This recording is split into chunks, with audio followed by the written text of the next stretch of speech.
आज टॉपिक शुरू करते हैं आपका रिफ्लेक्शन ऑफ लाइट। देखते हैं इसमें क्या रहता है। ये लाइट का पार्ट थर्ड हो चुका है आपका, रिफ्लेक्शन पूरा पढ़ा दिया था। अब हम पढ़ने जा रहे हैं रिफ्लेक्शन ऑफ लाइट के बारे में। तो ऐसे कह सकते हैं आपका एकदम नया चैप्टर शुरू कर रहे हैं, या फिर ये कह सकते हैं अगर एनसीईआरटी की बुक से फॉलो करें तो लाइट के अंदर का ही सेकंड पार्ट शुरू होने जा रहा है, ओरिजिनल सेकंड पार्ट। वो रिफ्लेक्शन के थे तीनों पार्ट, अब बात करें रिफ्लेक्शन। तो रिफ्लेक्शन क्या रहता है, सबसे पहले रिफ्रैक्शन के बारे में जानना चाहेंगे हम। रिफ्लेक्शन होता क्या है? अगर आपको वर्ड्स दिखाई नहीं देते तो आप वीडियो को जूम कर सकते हैं, बस कैमरे की क्वालिटी अच्छी होनी चाहिए, मोबाइल फोन अच्छी क्वालिटी का होना चाहिए। अब देखिए रिफ्रैक्शन क्या रहता है। रिफ्रैक्शन में the light rays goes from one medium to another medium, goes from one medium to another medium, another medium. It deviate from its path. It means ये अपने पाथ से डेविएट हो जाती है जब वो एक मीडियम से दूसरे मीडियम में जाती है। It is the phenomena in which light ray comes from one medium to other medium. जब एक मीडियम से दूसरे मीडियम में जाती है तो अपने ओरिजिनल पाथ से क्या हो जाती है, डेविएट हो जाती है, थोड़ी सी मुड़ जाती है। इस फिनोमेना को नाम दिया जाता है reflection of light. Reflection of light जो है वो होता है उसके पीछे ऐसा क्यों होता है, रिफ्लेक्शन होता क्या एक्चुअली, क्योंकि डिफरेंट डिफरेंट मीडियम्स में स्पीड ऑफ लाइट क्या रहती है आपकी, डिफरेंट डिफरेंट रहती है। और ये एक सरफेस फिनोमेना है। मान लो ये आपके पास क्या है, ग्लास है, ऐसे बना दिया मैंने, इसको ग्लास कहते हैं, बना लिया है केवल, ये ग्लास का मीडियम है और ऊपर आपका एयर का मीडियम है, और ये बना दिया मैंने इसका नॉर्मल। तो ये सरफेस फिनोमेना है। जो रिफ्रैक्शन आपको दिखाई देगा वो इस सरफेस फिनोमेना पे दिखाई देगा। लाइट रे, ये हो गया आपका एंगल ऑफ इंसिडेंस। अब लाइट रे आपकी देखिए, एयर जो है यहाँ पर दो मीडियम की बात हो रही है, टू डिफरेंट मीडिया। एक मीडियम हो गया आपके पास एयर और एक मीडियम हो गया आपके पास ग्लास। तो यहाँ पर मीडियम को डिफाइन किया जाता है आपका दो वर्ड से, एक तो रेयर मीडियम होता है और एक होता है आपके पास डेंसर मीडियम। और जिसमें स्पीड ऑफ लाइट आपकी डेंसर में कम रहती है और रेयर में ज्यादा रहती है स्पीड ऑफ लाइट। यहाँ से दिखा दिया मैंने इसको। तो एयर और ग्लास में अगर देखा जाए तो एयर में स्पीड ऑफ लाइट ज्यादा रहती है और ग्लास में स्पीड ऑफ लाइट कम रहती है। तो इसलिए ये हो गया आपके पास रेयर मीडियम और ये हो जाएगा आपका डेंसर मीडियम। और जब लाइट रे रेयर टू डेंसर चलती है, it means air to glass चल रही है, तो ये टुवार्ड्स नॉर्मल बेंड हो जाती है, टुवार्ड्स द नॉर्मल। तो इस केस में आपके पास एंगल आई जो है वो ग्रेटर होता है एंगल आर से। देखिए रिफ्लेक्शन में हमने जो पढ़ा था उसमें एंगल आई और एंगल आर इक्वल था, लेकिन यहाँ पर एंगल आई जो है वो आर से कैसा होगा, ज्यादा रहेगा इस वाले केस में। अब अगर इसी में अगर ये देखा जाए कि ऊपर वाला मीडियम जो है हमने बना दिया ग्लास का,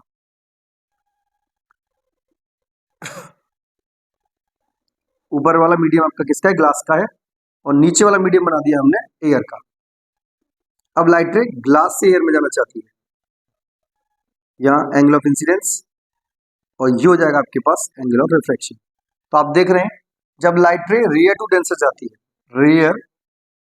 रेयर टू डेंसर, तो बेंड होगी, bend towards the normal, normal की तरफ, टुवार्ड्स द नॉर्मल। और जब डेंसर टू रेयर चलती है, डेंसर टू रेयर, तो ये हो जाएगी away from the normal, away from the normal, normal से दूर हट जाएगी। देखिए तो इस वाले केस में एंगल आई की वैल्यू देखा मैंने, इंसिडेंट एंगल रिफ्लेक्शन एंगल से कैसा हो जाएगा, कम रहेगा। यहाँ पर इंसिडेंट एंगल ज्यादा रहेगा इंसिडेंट एंगल रिफ्लेक्शन एंगल से, तो यहाँ पर आपका इंसिडेंट एंगल लेसर रहेगा रिफ्लेक्शन एंगल से। ये दोनों के समय याद रखिए, कब आपकी रेयर टू डेंसर जाती है, कब आपकी डेंसर टू रेयर जाती है। डेंसर में पार्टिकल्स बहुत पास पास रहते हैं, स्पीड कम हो जाती है। मैंने यहाँ लिख के भी दिया है कि डेंसर में स्पीड कम रहती है और रेयर में स्पीड कैसी होती है, ज्यादा रहती है। आपका अगर रेस्पेक्टेड देखें तो एयर में स्पीड बहुत ज्यादा रहती है और ग्लास में कम रहती है, वाटर में और कम रहती है। तो ऐसे मीडियम्स को देख सकते हैं आप। तो एयर आपका क्या हो जाएगा, रेयर मीडियम हो जाएगा, और बाकी मीडियम उसके लिए रेस्पेक्ट में देखा जाए तो कैसे हो जाएंगे आपके, डेंसर मीडियम हो जाएंगे। ओके,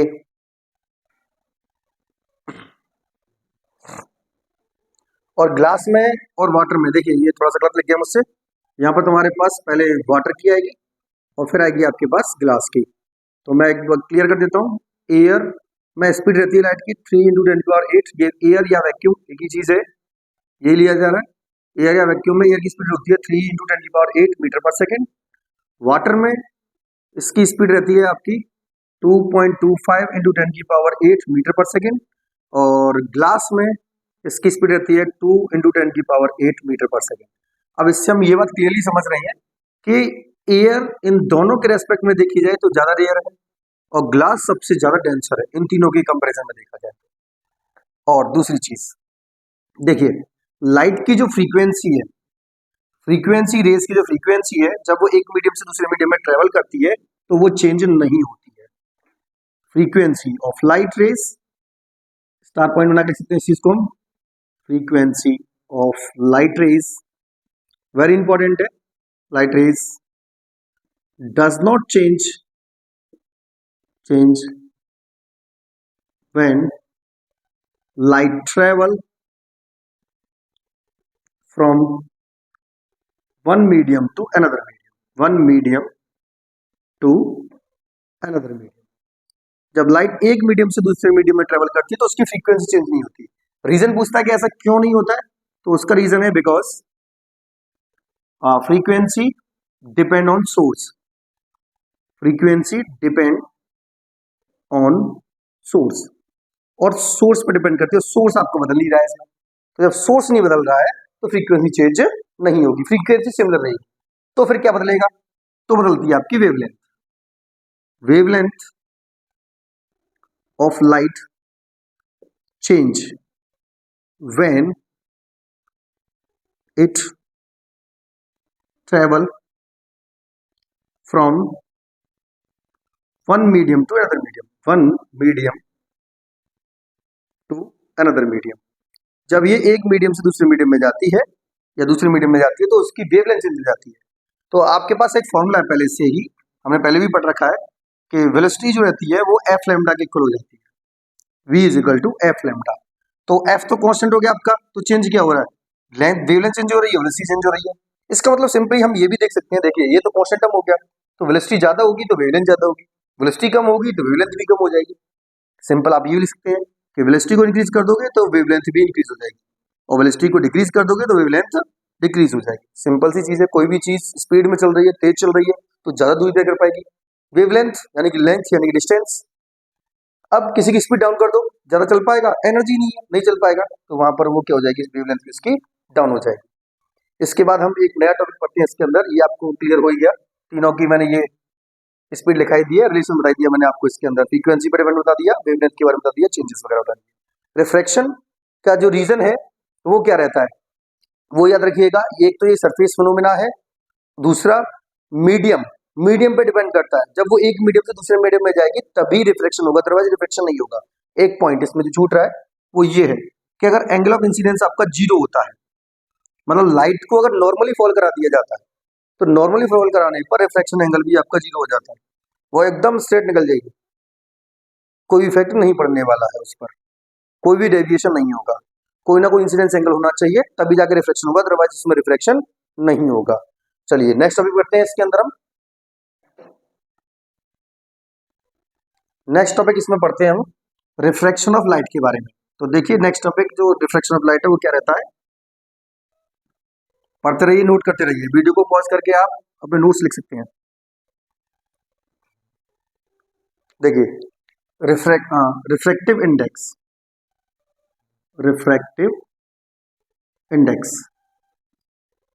शॉर्ट में हम इसको आर आई से रिप्रेजेंट कर लेते हैं।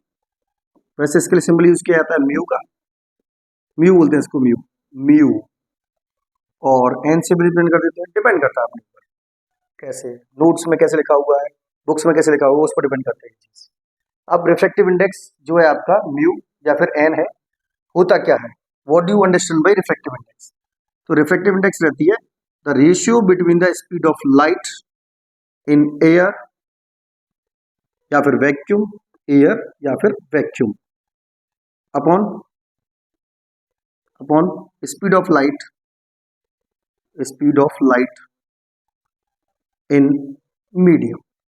और वो मीडियम कोई सा हो सकता है एयर को छोड़ के, क्योंकि एयर तो हम ऊपर ले चुके हैं। अब एयर की जो स्पीड है उसको हम सी से रिप्रेजेंट करते हैं, और मीडियम की स्पीड को आप वी से रिप्रेजेंट कर देते हैं, और ये आपका एन एन लिख सकते हैं आप इसे, या फिर म्यू लिख सकते हैं, जो भी लिखना चाहें। तो ये हो जाता है आपका इसका फॉर्मूला। अब देखिए, क्योंकि इसकी यूनिट जो है वो होती है आपकी मीटर पर सेकंड, और इसकी यूनिट भी क्या होती है आपकी मीटर पर सेकंड, और दोनों एक दूसरे को कैंसिल कर देती है। तो ये एक ऐसी क्वांटिटी आ गई रिफ्रैक्टिव इंडेक्स जिसकी कोई यूनिट ही नहीं होती। Refractive index does not have any unit. और आगे चल के आपसे क्वेश्चन पूछा जाता है कि name of physical quantity which does not have any unit. तो आप बता सकते हैं रिफ्रैक्टिव इंडेक्स की कोई यूनिट नहीं होती है। क्यों नहीं होती है? क्योंकि दोनों बार हम स्पीड ऑफ लाइट का रेशियो ले रहे हैं, और जैसे हम स्पीड ऑफ लाइट का रेशियो हटा देते हैं, सॉरी उसकी यूनिट को कट कर देते हैं, तो कोई यूनिट उसके पास नहीं बचती है। ये रिफ्रैक्टिव इंडेक्स का रहता है आपका। और इसको रिप्रेजेंट करने का तरीका रहता है, देखिए पहला मीडियम आपका क्या है, इसमें एयर है 1, और दूसरा मीडियम क्या है आपके पास, डेंसर है। तो 1 लिखा मैंने पहले मीडियम के लिए, और 2 लिखा मैंने दूसरे मीडियम के लिए। तो 1 and 2 भी लिख सकते हैं आप ऐसे। और चाहे तो इसको हम n-1 तरीके से भी लिखा जा सकता है। ये दोनों ही तरीकों से रिप्रेजेंट कर लेते हैं, और इसे बोला जाता है speed of light in air with respect to medium. Okay, ये रिप्रेजेंट करने का तरीका हो गया। अब बात करते हैं आपके पास laws of refraction. Laws of refraction, उससे पहले मैं आपको एक दो मीडियम की रिफ्रैक्टिव इंडेक्स बता देता हूँ। ठीक है, देखिए निकाल के देख लेते हैं, कैलकुलेट कर देते हैं। अभी थोड़ी देर पहले हमने स्पीड लिखी थी। मान लो मैं आपसे निकलवाना चाहता हूँ इसमें किसकी, लास्ट में क्या था आपके पास, ग्लास वाटर की होती है 2.25, ठीक है। ग्लास का रिफ्रैक्टिव इंडेक्स निकालना चाहता हूँ विद रिस्पेक्ट टू एयर, ठीक है। तो रिफ्रैक्टिव इंडेक्स ऑफ ग्लास क्या रहेगी आपकी, उसके लिए पहले एयर का चाहिए। एयर की स्पीड होती है 3 × 10⁸ मीटर पर सेकंड, और ग्लास की रहती है 2 × 10⁸ मीटर पर सेकंड। ये दोनों कैंसिल हो जाएंगी, तो कितनी रह जाएगी 1.5। कोई यूनिट नहीं होती तो हम इसमें यूनिट नहीं लिखेंगे, ठीक है। ओके, क्लियर ये बात। ओके, अब अगर एयर की रिफ्रैक्टिव इंडेक्स पूछी जाती तो क्या बताते आप, रिफ्रैक्टिव इंडेक्स ऑफ एयर। तो एयर की रिफ्रैक्टिव इंडेक्स आपकी बनेगी 1 क्यों बनेगी, क्योंकि मीडियम नीचे भी एयर है ऊपर भी एयर है, दोनों का डिवाइड करेंगे तो वहां पर क्या मिलेगी हमें, इंडेक्स 1 मिल जाएगी। चलिए, इसके बाद हम बात करते हैं इसके अंदर आपके लॉज ऑफ रिफ्लेक्शन के बारे में। Laws of refraction, laws of reflection में आपके पास है इसमें, देखिए पहला लॉ सिमिलर जैसा हमने रिफ्लेक्शन में पढ़ा था। और रिफ्लेक्शन में क्या पढ़ा था हमने, रिफ्लेक्शन में हमने पढ़ा था incident light ray, reflected light ray. उसमें रिफ्लेक्टेड था, यहाँ पर रिफ्लेक्टेड है। Incident light ray, incident light ray, incident light ray, refracted light ray and normal are placed in same plane, एक ही प्लेन में रहते हैं, ठीक है। और दूसरा वहां पर आता हमने एंगल आई एंगल आर के इक्वल है, इंसिडेंट एंगल रिफ्लेक्शन एंगल के इक्वल है। अभी यहाँ पर क्या हो जाता है, ऐसा नहीं होता है, यहाँ पर एंगल इक्वल नहीं होते, कोई ना कोई वेरिएशन रहता है, कभी इंसिडेंट ज्यादा हो जाता है तो कभी रिफ्लेक्शन ज्यादा हो जाता है। तो यहाँ पर एक क्वांटिटी निकल के आती है आपके सामने म्यू, जिसके बारे में हमने पहले ही पढ़ लिया, क्या होता है वो रिफ्रैक्टिव इंडेक्स। तो ये लॉ बनता है, इसको हम स्नेल्स लॉ के नाम से भी जानते हैं, स्नेल्स लॉ।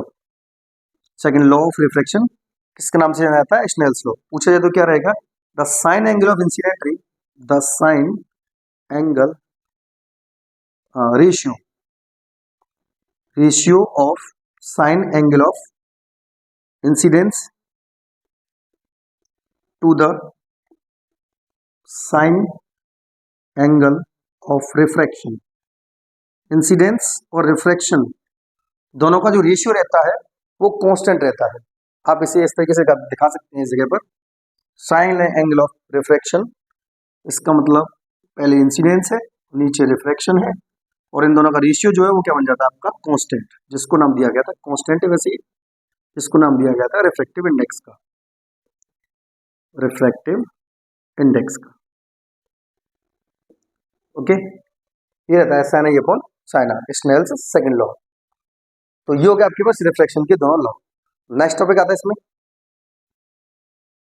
हाँ, तो आगे का टॉपिक है आपका इसमें value of refractive index of a given media, the value of refractive index of a given pair of media. Pair of media, media मतलब मीडियम की बात हो रही है। Does not depend on angle I and R. इसका मतलब incident angle और reflection angle पे डिपेंड नहीं करता, ये डिपेंड करता है it depend on nature of material.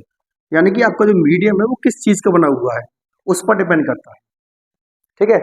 और आपका इसमें जो वाटर का रिफ्लेक्टिव इंडेक्स है वो रहता है आपका 1.33, और ग्लास का तो मैंने आपको बता ही दिया इसमें। और आपका जो कैरोसिन का रिफ्लेक्टिव इंडेक्स है, कैरोसिन का, वो रहता है आपके पास 1.42। और आपका इसमें टर्पेंटाइन ऑयल का रहता है, टर्पेंटाइन ऑयल का रिफ्लेक्टिव इंडेक्स रहता है आपका 1.47 करीबन रहता है, ठीक है। अब इसके बाद हम बात करते हैं इसमें प्रिंसिपल ऑफ रिवर्सिबिलिटी की। तो प्रिंसिपल रिवर्सिबिलिटी क्या रहती है? तो प्रिंसिपल ऑफ रिवर्सिबिलिटी, देखिए डेफिनेशन तो बुक में भी मिल जाती है, बस समझ में आना चाहिए कॉन्सेप्ट कहता क्या है।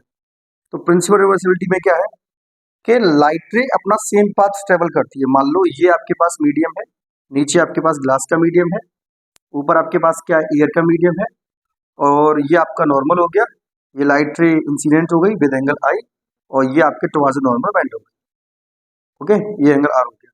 अब ये लाइट रे आपकी एयर टू ग्लास गई थी, रेयर टू डेंसर गई थी।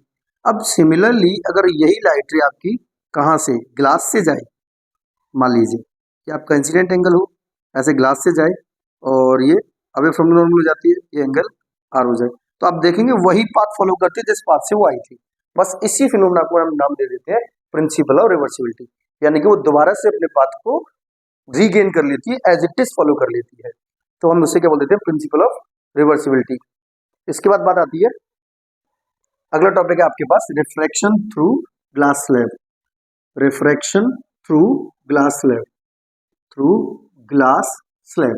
तो ग्लास स्लैब के थ्रू रिफ्लेक्शन होता कैसे, जरा फटाफट से देख लेते हैं।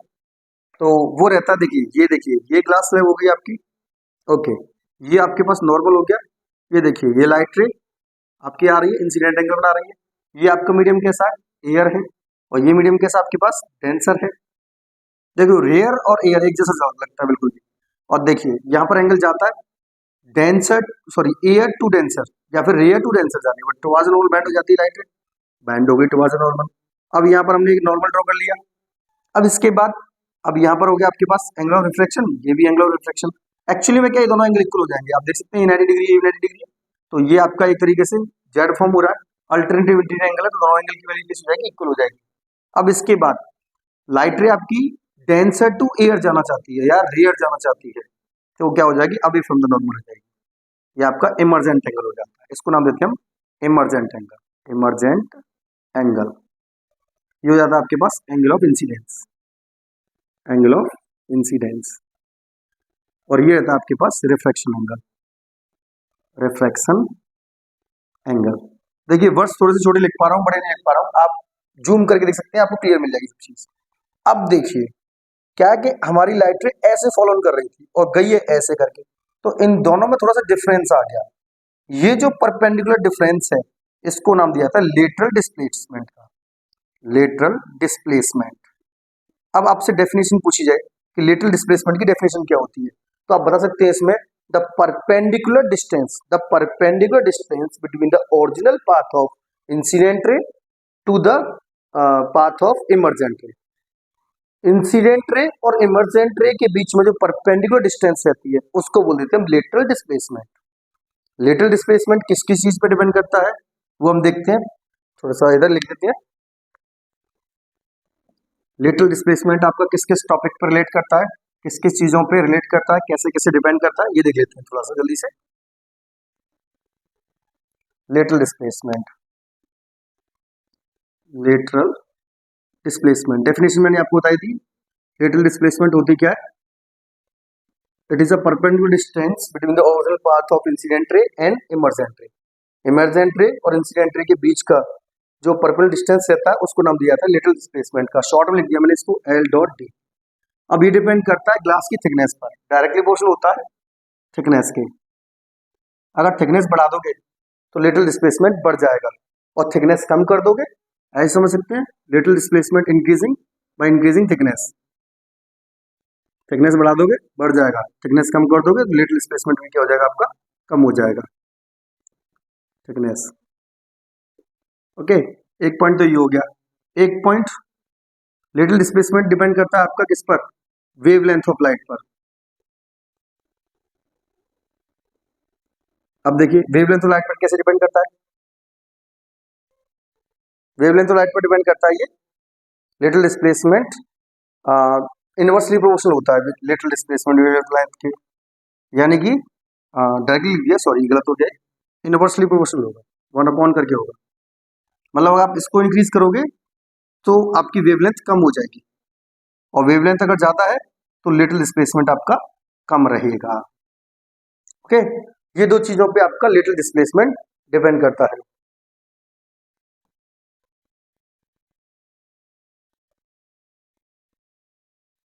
सही कर देते हैं, ये थोड़ा सा गलत लग गया हमसे। देखिए ये ऊपर की तरफ वेवलेंथ ज्यादा हो रही है तो लेटरल डिस्प्लेसमेंट क्या हो जाएगा आपका, कम हो जाएगा। ठीक है, ये लेटरल डिस्प्लेसमेंट की बात हो गई। अब बचे हुए इसके जो टॉपिक्स हैं हम कल कंटिन्यू करेंगे आपके सारे के सारे टॉपिक्स को, और नेक्स्ट वीडियो में आपको बचे हुए इसके सारे टॉपिक्स सामने आ जाएंगे। Thank you so much for this video.